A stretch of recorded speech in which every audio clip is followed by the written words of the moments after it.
नमस्कार दोस्तों, the CW junction में आपका स्वागत है। अभी हमारा टॉपिक चल रहा है। आज का टॉपिक है कोरिजन और रेंसिडिटी। हमारा कोरिजन मतलब क्या होता है? संक्षारण होता है। और आपका है रेंसिडिटी। रेंसिडिटी एक तरह की विकृत गंधिता, जिसको बोलते हैं हिंदी में विकृत गंधिता। ठीक है, रेंसिडिटी। ठीक है, तो कोरिजन और रेंसिडिटी को आप लोग पढ़ेंगे। होता क्या है, एक तरह से बात कर सकते हैं कि कोरिजन एक तरह का प्रोसेस होता है। और ये कैसा प्रोसेस होता है? बहुत धीमा प्रोसेस होता है, स्लो। और ये बदलाव का प्रोसेस होता है, चीज़ें इसमें बदल रही होती हैं कोरिजन में, पता नहीं चलता है। लेकिन ये रिएक्शन जो होता है, क्योंकि रिएक्शन आप जब पढ़ोगे, chemical reaction have to type, slow and fast. हो सकता है वो केमिकल रिएक्शन स्लो हो, और एक होता है फास्ट, तुरंत के तुरंत रिएक्ट कर जाती है, उसमें चीज़ें दिख जाती हैं कि अच्छा ये बन चुका है। स्लो रिएक्शन में क्या होता है, चीज़ें कुछ टाइम लेती हैं बदलने में। तो कोरिजन क्या है? कोरिजन इज़ द प्रोसेस जिसमें कन्वर्जन होता है मेटल का into their undesirable compound. Metal मेरे पास है, लेकिन उसका कोरिजन हो के जो है हम जो नहीं चाहते वो बन जाता है कोरिजन में। ओवरऑल तो यही है। ठीक है, तो अनडिजायरेबल कंपाउंड बनता है। और ये किसके थ्रू होता है? इन्वायरमेंट में अवेलेबल जो है मॉइस्चर, एयर, अलग अलग टाइप की गैसेस जो होती हैं, एसिड होता है। ठीक है, इनके संपर्क में आने से चीज़ों में बदलाव आता है। मैं आपको बहुत अच्छा एग्जांपल अगर मैं बात करूं आयरन की, लोहा अगर मैं लिया, लोहा Fe होता है इसका सिंबल। ठीक है, तो लोहे को लिया, इसका अगर मैं ऑक्सीजन के साथ रिएक्शन कराऊंगा तो क्या बनाएगा? तो सिंपल सी बात है, अगर मैं इसको रिएक्शन करूंगा तो क्या बनाएगा? जो है ऑक्सीजन के साथ, मतलब हवा में क्या है? ऑक्सीजन है। पानी में क्या है? ऑक्सीजन है। तो इन सब से रिएक्शन करता है। तो कैसे क्या होता है देखना, आयरन के ऊपर कितने चार्ज होते हैं? +3 चार्ज, और ऑक्सीजन के ऊपर -2 चार्ज होता है। क्योंकि ऑक्सीजन 16 कॉलम का है, आउटर मोस्ट में 6 इलेक्ट्रॉन होते हैं, और इसको ज़रूरी कितनी है? 2 की ज़रूरत। मतलब क्या? माइनस। इसमें मेटल है, मेटल मतलब क्या होता है? इलेक्ट्रोपॉजिटिव होता है।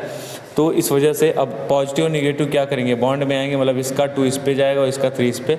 तो क्या बनेगा? Fe2O3 ये बनाएगा, आयरन का ऑक्साइड बनाएगा।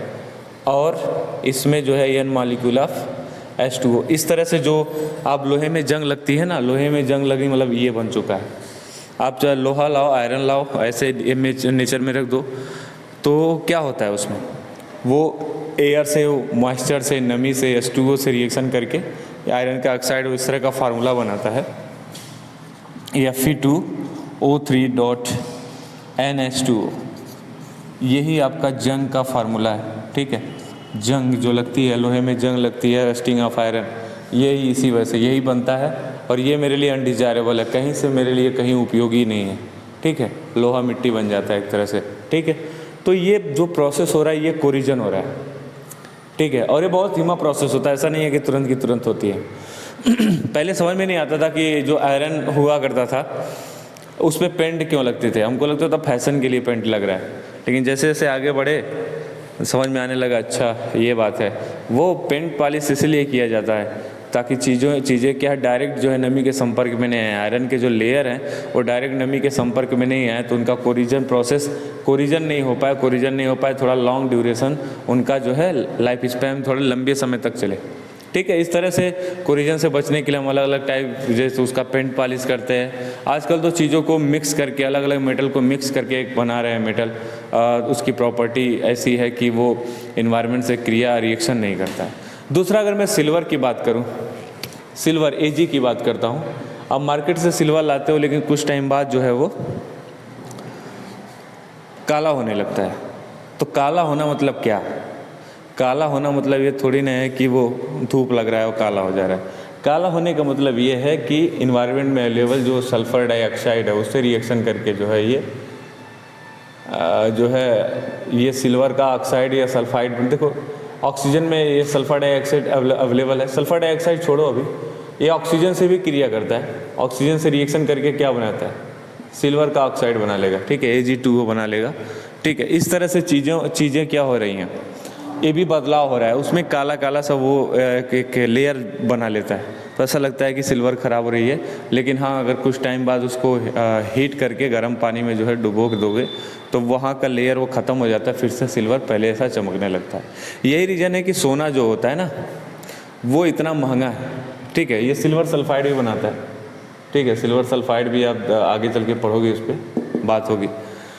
देखिए सोना इतना महंगा क्यों है? क्योंकि सोने की प्रॉपर्टी एक यूनिक प्रॉपर्टी है जो अन्य तत्वों की नहीं है। सोना जो है रिएक्शन करता है, बहुत स्लो करता है, इसलिए उसकी चमक जो है लंबे समय तक बरकरार रहती है। ठीक है, वही अगर जल्दी रिएक्शन कर जाए तो उसकी चमक डल होने लगती है। आई बस एनवायरनमेंट से रिएक्शन करने की बात होती है।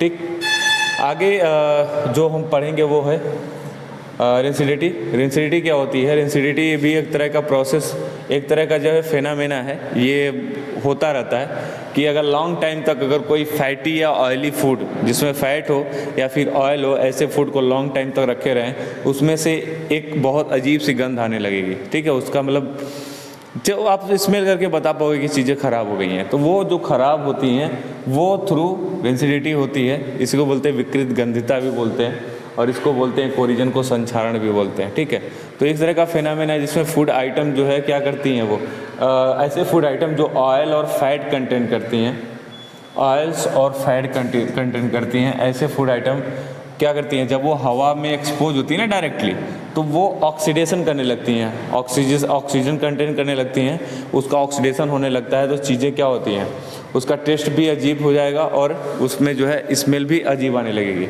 यही रीज़न है कि आप चिप्स वगैरह के, इसमें क्या होता है, फैट होते हैं, ऑयल भी होते हैं। चिप्स वगैरह के पैकेट देखते हो ना, इतने से सामान भरे होते हैं, लेकिन फूला ऐसे होता है, ऐसे लगता है कि पूरा घर लुटा रहा है।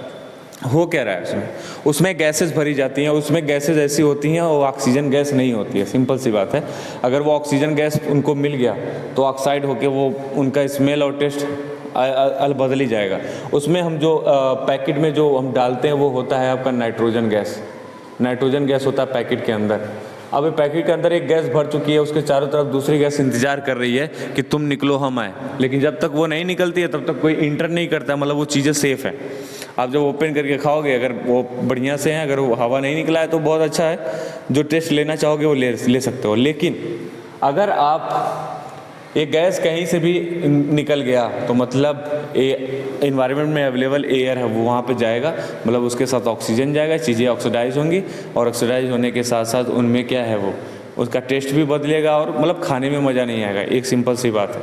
ठीक है, तो इसको दूर करने के लिए वही नाइट्रोजन गैस भरें, चीज़ों को थोड़ा ढक के रखें। ठीक है, तो ये सारी चीज़ें हैं ताकि वो डायरेक्ट ऑक्सीजन एयर के संपर्क में नहीं आए। तो अगर एयर के संपर्क में नहीं आएंगे तो वो रेंसिडिटी प्रोसेस, इनका क्या विकृत गंधिता जो है जल्दी नहीं आएगी, चीज़ें लॉन्ग टाइम पे चलेंगी। ठीक है, ये रीज़न है। चीज़ों को अगर हम ले जाते हैं कहीं, उसको बढ़िया से फॉयल वगैरह में पैक करके ले आते हैं बढ़िया से। ठीक है, ताकि चीज़ें जल्दी ख़राब नहीं हो। ठीक है, तो ये सारी चीज़ें हैं। तो आज का ये अपना 10th का टॉपिक था कोरिजन और रेंसिडिटी, और आगे हम पढ़ेंगे कि 10th के कितने इंपॉर्टेंट क्वेश्चन है, इसको अपन लोग देखेंगे, अलग अलग इंपॉर्टेंट क्वेश्चन को देखेंगे अलग अलग तरीके से। आज के लिए बस इतना ही। वीडियो को लाइक करें, सब्सक्राइब करें, शेयर करें और देखते रहे the CW junction. Thank you.